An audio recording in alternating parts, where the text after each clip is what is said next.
Okay. तो वो कहते हैं कि सम्यक श्रवण जरूर कीजिए। सम्यक श्रवण जो इंसान कर लेता है तो वो मुक्ति के मार्ग पे जाता है। तो आप भी सोचेंगे श्रवण का मतलब क्या होता है? सुनना, जस्ट सुनना। तो क्या सुनने से हमें मुक्ति मिल जाएगी? यस, सुनने से मुक्ति हमें मिल सकती है। क्यों मिल सकती है? क्योंकि आप कहीं पे भी बैठे हैं, आप कहीं प्रवचन सुन रहे हैं या कहीं पे आप कोई भी अच्छी डिस्कशन सुन रहे हैं। अब जैसे मैं ही बताऊं, एक छोटा सा एग्जांपल देती हूँ। मैं आपके सामने इतनी देर से ध्यान के ऊपर बातें, राम जी के ऊपर बातें, ये बातें वो बातें कर रही हूँ। आप सबके मन में जो है बहुत सारे विचार चल रहे हैं उस चीज को लेकर।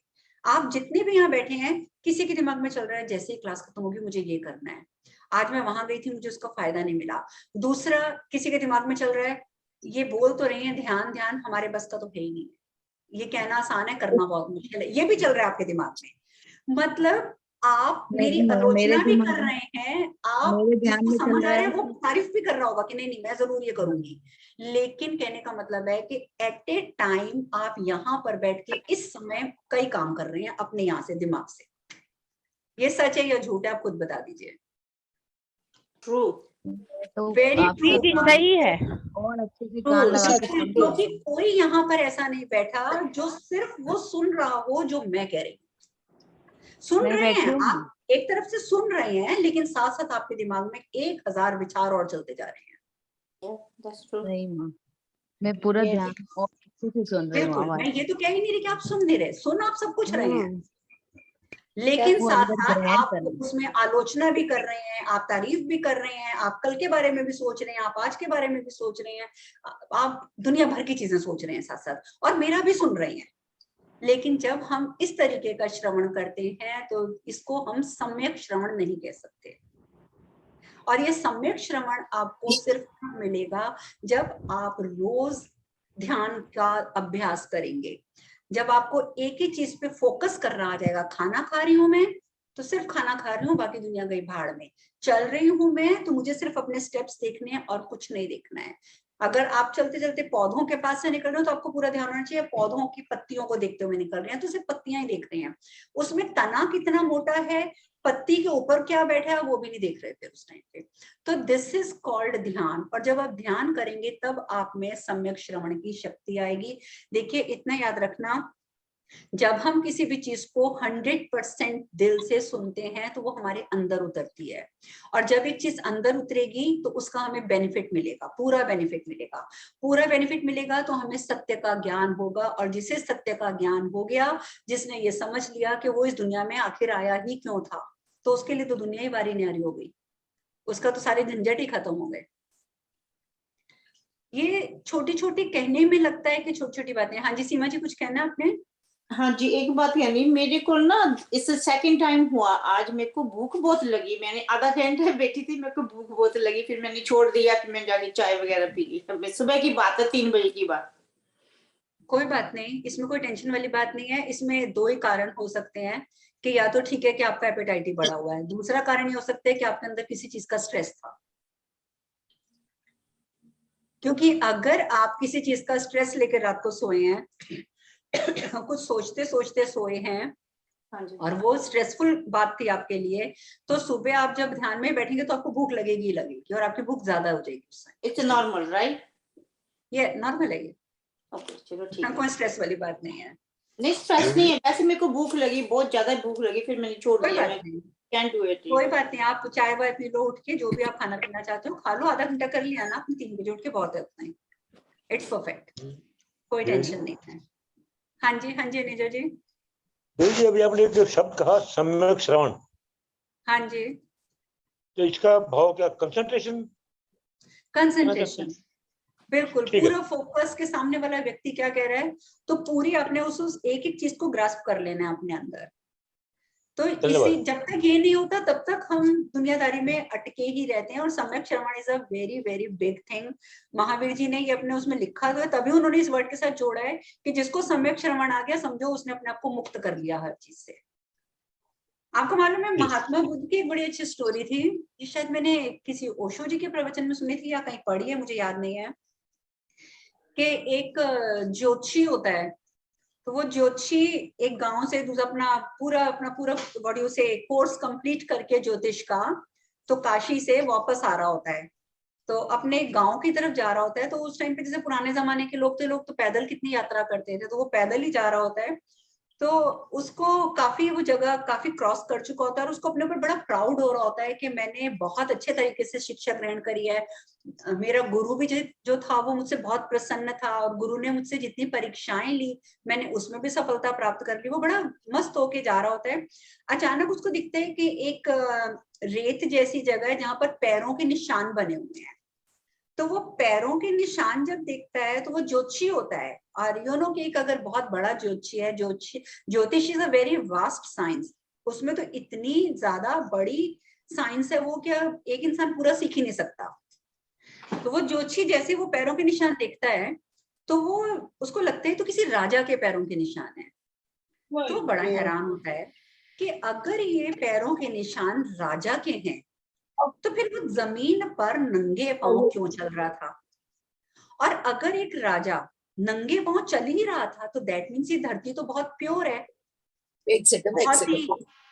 बहुत ही प्योर है, बहुत ही पॉइस है, कि मतलब जिस धरती पर एक राजा नंगे पैर चल रहा है वो बेचारा कंफ्यूज हो जाता है कि अब इसमें सच्चाई क्या है। थोड़ा सा आगे जाते देखते तो पैरों के निशान चलते जा रहे हैं आगे आगे आगे, तो अपसेट हो जाता है, कंफ्यूज हो जाता है, उसको समझ नहीं आता कि अगर ये राजा के पैर हैं तो धरती पे नंगे पैर कीचड़ जैसी जगह पे राजा कैसे चल रहा था और क्यों चल रहा था, और आखिर अगर एक राजा चल रहा था तो क्या कारण था, राजा गया कहाँ? वो चलता जाता है उन पैरों को फॉलो करता जाता है। उसका दिल करता है मैं अपनी किताबें फेंक दूं इस समय, कि मैं समझ ही नहीं पा रहा कि राजा के पैर और वो भी कीचड़ जैसी जमीन के ऊपर क्या कर रहे हैं। फिर भी वो उनको फॉलो करता रहता है। फॉलो करते करते जब वो वहां पहुंचता है आगे जहां पे देखता है कि फुटस्टेप्स जो है वो खत्म हो गए हैं, तो उसे क्या नजर आता है कि वहां पर तो जी एक व्यक्ति बैठा हुआ है पेड़ के नीचे और ध्यान कर रहा है। वो होते हैं महात्मा बुद्ध। तो उसने महात्मा बुद्ध के बारे में वो जानता नहीं होता कि महात्मा बुद्ध कोई है। महात्मा बुद्ध भी उस समय नए नए अपना ध्यान कर रहे होते हैं, तो बड़ा हैरान होता है। वहां जाके 5 मिनट के लिए बैठ जाता है, सोचता रहता है, कहता है कि जो पैरों के निशान है वो राजा के हैं, और ये जो सामने जहां पे वो पैरों के निशान खत्म हुए हैं और जो व्यक्ति बैठा हुआ है वो तो भिक्षा पात्र लेके बैठा हुआ है, यानी कि कोई भिखारी है, तो राजा तो हो नहीं सकता। तो उसको अपना सिर पे हाथ मारता है, कहता है कि मुझे कुछ समझ नहीं आ रहा, ये हो क्या रहा है मेरे साथ, या तो मेरा ज्योतिष गलत है, जो मुझे पैरों के निशान नजर आ रहे हैं, या तो मेरा ज्योतिष गलत है, और अगर मेरा ज्योतिष गलत नहीं है, ज्योतिष ठीक है, तो फिर तो इस आदमी को राजा होना चाहिए, यानी कि फिर ये कुछ और गड़बड़ है। आखिर उससे बर्दाश्त नहीं होता, वो उनको हिला देता है महात्मा बुद्ध को, और हिला के बोलता है, कहते हैं कि महात्मा जी आप जो भी हैं आप जरा मुझे बताइए कि भाई ये क्या कारण है, जो मैं पैरों के चिन्ह देखता आ रहा हूँ ये तो राजा के थे और आप यहाँ पे भिक्षा मांगने के लिए बैठे हुए हैं, तो अब दोनों में से सच्चाई क्या है? अगर मुझे सच्चाई आज ना मिली तो मैं तो अपनी किताबों को आज ही आग लगा दूंगा, लेकिन मैं इससे ज्यादा और कुछ बर्दाश्त नहीं कर सकता। आप मुझे जल्दी जवाब दीजिए कि वो जो पैरों के निशान थे वो किसके थे। Give me 1 second please.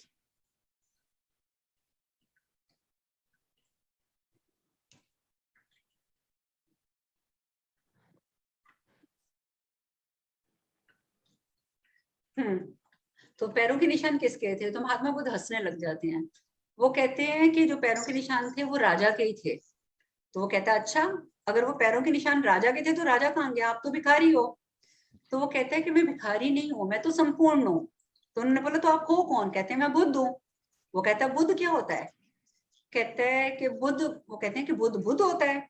कहते नहीं नहीं, मैं जानना चाहता हूँ कि बुद्ध आप हो, पैरों के निशान राजा के थे, भीख मांगने के लिए आप भिक्षा पात्र लेके बैठे हुए हो, तो ये आपस में कॉम्बिनेशन क्या है? मैं नहीं समझ पा रहा, मेरा दिमाग फट जाएगा, मुझे इसका जवाब चाहिए, मैं अभी अभी अपनी शिक्षा पूरी करके आया हूँ। तो महात्मा बुद्ध कहते हैं कि मैं ही राजा हूँ और जब मैं वहां से चलता हुआ आया हूँ मैं बुद्ध बना हूँ। तो कहता है कि ये भी मुझे समझ नहीं आ रहा, अगर आप राजा हैं तो पहली बात आप पैदल क्यों चले, और अगर आप पैदल चल भी पड़े चलो किसी कारण से, तो भीख मांगने क्यों बैठे हैं आप यहाँ पे? तो तब महात्मा बुद्ध उसको बहुत छोटा सा उत्तर देते हैं। वो कहते हैं कि मैं उन सब चीजों से दूर हो चुका हूँ, जो चीजें एक प्रकृति एक अवस्था पैदा करती है, मैं उन चीजों को पार कर चुका हूँ। तो वो कहते हैं कि आपने अवस्था को पार कर लिया, आप अवस्था कैसे पार कर गए? तो वो कहते हैं कि देखो सीधी सी बात है, मैं करता हूं ध्यान, ध्यान करने से मैं उस अवस्था से पार हो जाता हूँ जो अवस्था बताती है कि मैं राजा हूँ, मैं भिखारी हूँ, मैं शेर हूँ, मैं चीता हूँ, मैं कुत्ता हूँ, मैं बिल्ली हूँ, मैं चोर हूं, मैं सिपाही हूं। उन सब चीजों से जो चीज हमें पार ले जाती है वो ध्यान है। और जब ध्यान उस सारी सीमा को पार करवा देता है तब बुद्धत्व प्राप्त होता है। उसके बिना बुद्धत्व प्राप्त नहीं होता है। और जब मैं बुद्धत्व को प्राप्त हो गया तो ये चीज तो बहुत पीछे छूट गई कि मैं कभी राजा था। तो इसलिए तुम गलत नहीं हो, तुम्हारा ज्योतिष गलत नहीं है। तुम्हारा ज्योतिष अगर देख रहा है कि ये पैरों के जो निशान हैं, ये पैरों के निशान राजा के हैं, तो वाकई वो राजा के ही पैरों के निशान हैं। लेकिन फर्क इतना है कि राजा ध्यान से उन सब परिधियों को पार कर चुका है, उन सब विविधताओं को पार कर चुका है, और वो बन चुका है जिसको आप इंसान कहें, देवता कहें, जानवर कहें, ये आपकी सोच पर निर्भर करता है कि अब आप उसे कहते क्या है। तो जो अभी क्वेश्चन हुआ था ना कि ध्यान से हमें मिलता क्या है, तो ध्यान से हमें ये मिलता है जब हम ध्यान की सारी सीमाएं पार कर लेते हैं। तो तब ये तो आपको देखना है ना कि आप ध्यान कितनी उससे करते हैं। जितना महात्मा बुद्ध के चेहरे पे गरिमा थी, जितना उनके फेस पे ग्लो था, वो देख के वो कंफ्यूज था, वो ज्योतिषी, कि ये भिखारी कैसे हो सकता है, लेकिन भिक्षा पात्र पड़ा है, एक खाली चोगा पहना हुआ है, तो वो तो भिखारी हो सकता है। तो उसका कंफ्यूजन देखिए दूर हुआ कि ज्योतिष गलत नहीं था, लेकिन ज्योतिष में जो चीज उसको नजर आ रही है वो भी जब ध्यान से उस परिधि को पार करती है तो वो इंसान भी एक बुद्ध बन सकता है। तो जरूरी नहीं है कि अगर आपकी किस्मत में लिखा है कि आप राजा हो तो आप राजा ही रहोगे। राजा हो, इट्स फाइन, लेकिन जब आप परिधियों को पार कर जाएंगे अपने ध्यान से, तो आप उस समय जो भी बन जाएंगे वो आपका बुद्धत्व है। उस टाइम पे आपको ध्यान ही नहीं रहेगा कि आप कभी राजा थे। तो ये मिलता है हमें मेडिटेशन से।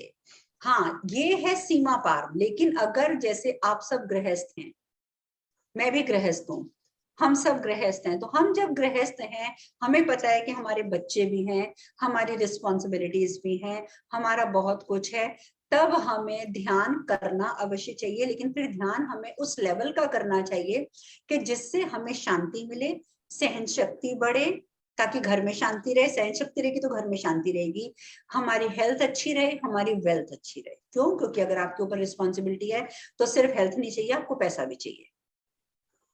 तो तब आपको उतना ध्यान करना है। हाँ, जिस दिन आपको लगेगा कि ड्यूटीज खत्म, तब आप बुद्धत्व का ध्यान करेंगे, तब आप वहां पे भी पहुंचेंगे। लेकिन अभी हमारा मकसद जो है वो था सिर्फ ध्यान को समझना। लेकिन अभी आपको ध्यान उस तरीके का करना है कि आपको गुड हेल्थ एंड वेल्थ मिले, राइट? इसलिए ये मत सोचना कि आप ये सेशन लेंगे तो आप भी महात्मा बुद्ध बन जाएंगे, परिवार पीछे रह जाएगा। ऐसा कुछ नहीं होने लगा। उसके लिए भी आपके पास टाइम है। तो अब मेडिटेशन करना चाहेंगे आप थोड़ी देर? ठीक है, चलिए सीधे बैठ जाइए। हाँ जी, पहले किसी ने पूछना कुछ तो पूछ लीजिए। मैम मैं एक चीज पूछ रही थी हाँ कि जी, जैसे अभी इतनी समझ आ गई है, इतनी शक्ति भी आ गई है, फिर भी कोई जो बड़ा दुख घटा है वो फिर भी कभी कभी बहुत तकलीफ देता है, वो मैं चाहती बिल्कुल हूँ नहीं हो। वंदना जी, जब आप में सहन शक्ति आ गई है ना, तो अभी छोटी चीजों की आई है, फिर बड़ी चीजों की आएगी। और अगर आप ये ध्यान करते रहेंगे तो फिर आपकी इच्छाएं पूरी होने लग जाएंगी। और जब इच्छाएं पूरी होंगी तो उस इच्छा में एक ये चीज भी आएगी कि ये जो दुख आया ये खत्म हो जाए, ठीक है, ये सॉल्व हो जाए, ना कि आपको पेशेंस आ जाए। आप एक्सेप्ट कर लेंगे कि ये जो दुख आया है मेरे किसी कर्म की वजह से आया है, मैं इसे स्वीकार करती हूँ। हे प्रभु, अब मैं अपना कर्म काटने के लिए तैयार हूँ, अब मुझे इससे मुक्ति भी चाहिए। तो आप देखेंगे कि आप जल्दी मुक्त हो जाएंगी। ये नहीं कि पेशेंस रख के आप उसको बर्दाश्त कर देंगे, फिर आप मुक्त भी हो जाएंगी। थोड़ा तो सा माँ अभी याद, आपको मेहनत की और जरूरत है। जी माँ बहुत याद आती है कभी कभी, मतलब वो चीज इतनी अटक जाती है वहीं पे जाके, फिर लगता है कि कैसे गुरु इससे पार करेगा नहीं, मुझे। कोई बात नहीं। देखिए, इतना याद रखिएगा, एक छोटा सा, वैसे तो टाइम बथेरा हो गया, मैं फिर भी बताती हूँ आपको, छोटा सा एग्जांपल देती हूँ। एक चीज अपने आप को हमेशा समझाया करें, और मैं सबके लिए कह रही हूँ, ये मैं अपने लिए भी कह रही हूँ, मैं सबके लिए कह रही हूँ। एक छोटी सी चीज का ध्यान रखिए, हमेशा याद रखिए कि जैसे आप एक ट्रेन में बैठते हैं, ट्रेन की सवारी करते हैं, ठीक है, जैसे आप अपनी एक सीट पे बैठे ट्रेन में, तो आपके सामने वाली सीट पे हो सकता है कोई और आके बैठ जाए, उसके साथ वाली सीट पे कोई और आके बैठ जाए, अलग अलग सवारियां आती हैं। एक स्टेशन आता है, कुछ सवारी उतर जाती है, दूसरा स्टेशन आता है, अगली उतर जाती है। तो ये भी हो सकता है कि आप के साथ जो सवारी आके बैठी, आपने उसके साथ 2-4 घंटे बिताए, बहुत अच्छे बीते, आपने उसके साथ कुछ गेम्स भी खेल ली, आपने उसके साथ कुछ अच्छी अच्छी बातें भी कर ली, तो आपके लिए बहुत अच्छी एक मेमोरी बन गई। मेमोरी बनी है ना, ठीक है। और ये भी हो सकता है कि उसमें से कोई व्यक्ति ऐसा भी बैठा हो जिसने आपको आधे घंटे में परेशान कर दिया हो, लेकिन स्टेशन आने पे उसको भी उतरना है, उतरना है। तो हम लोगों की जिंदगी का सफर इसी तरीके का चल रहा है। कुछ अच्छे लोग भी आ रहे हैं, कुछ बुरे लोग भी आ रहे हैं। जो अच्छे लोग आ रहे हैं उनकी हमेशा अच्छी बात याद करके खुश होइए, और जो बुरे लोग आते हैं तो उसको, उससे आप एक एक्सपीरियंस लेकर और अपने मन को समझाइए कि ये मेरी लाइफ में मुझे कुछ सिखाने आया था, तो वो अपना सिखाकर चला गया, अब मुझे उसको याद नहीं करना है, तो आप उसको भूल जाएंगे। लेकिन जैसे स्टेशन पे हमसे चीजें छूटती जाती है ना, पीछे पीछे पीछे छूटते जा रहे हैं लोग, उस तरीके से आपको रियल लाइफ में भी लोगों को छोड़ते जाना है। जरूरी नहीं है, और लोगों को, यादों को भी, अच्छी यादें हैं तो बेशक उनको लेके चलें, लेकिन अगर बुरी याद है तो उसमें से कुछ सीख कर कि ये व्यक्ति मुझे क्या सिखाने आया था, उस याद को छोड़ दीजिए। तो वंदना जी, अगर आपको कोई चीज ऐसी परेशान कर रही है जो आप अपनी गलत मेमोरी देके गई है, आपको एक बुरी याद देके गई है, तो आप उस बुरी याद को एक जिंदगी का इंसिडेंट समझकर, एक ट्रेन का, एक सफर में मिलने वाला एक यात्री समझकर उसको वहीं छोड़ दीजिए। बस ये सोच लीजिए कि उससे मुझे सीखा क्या है। और जहां तक एक बुरी मेमोरी, मैं उसको नहीं बोलती, अगर कई बार व्यक्ति आते हैं, बिछड़ जाते हैं, कुछ व्यक्ति ऐसे होते हैं जो ऊपर ही चले जाते हैं, सपोज, ठीक है, आसमान में चले गए, भगवान को प्यारे हो गए हैं, तो उनको कभी, उसको मैं गलत मेमोरी नहीं बोलती हूँ। वो मेमोरी बहुत अच्छी होती है, क्योंकि उसके साथ हमने बहुत अच्छे क्षण भी बिताए होते हैं। तो हमें अपने आप को और भगवान को धन्यवाद करना चाहिए कि मेरी जिंदगी में ये व्यक्ति था, इससे मुझे ये इतनी अच्छी याद मिली। तो हमेशा थैंकफुल होइए और अपने आप को समझाइए कि ये व्यक्ति मेरी जिंदगी में जितने दिन भी रहा, पर इसने मुझे कितनी अच्छी यादें दी है ना, तो ग्रेटफुल होइए। तो वो यादें आपको अच्छा एक्सपीरियंस देंगी, आपको तकलीफ नहीं देंगी, आपको बुरी यादें नहीं, बुरी मतलब बुरी तरफ नहीं लेके जाएंगी। थोड़ा सा अपने आप को इस तरीके से समझाइएगा, मैम। ठीक है। मैम, एक्चुअली मेरा एक क्वेश्चन था, इस मंथ में मेरे ग्रैंडपा की डेथ एनिवर्सरी है, तो जिस दिन है उनकी, तो मैं क्या वो जो आपने पितृ देवता का मंत्र दिया था, वो उस दिन मैं 108 बार बोल सकती हूँ?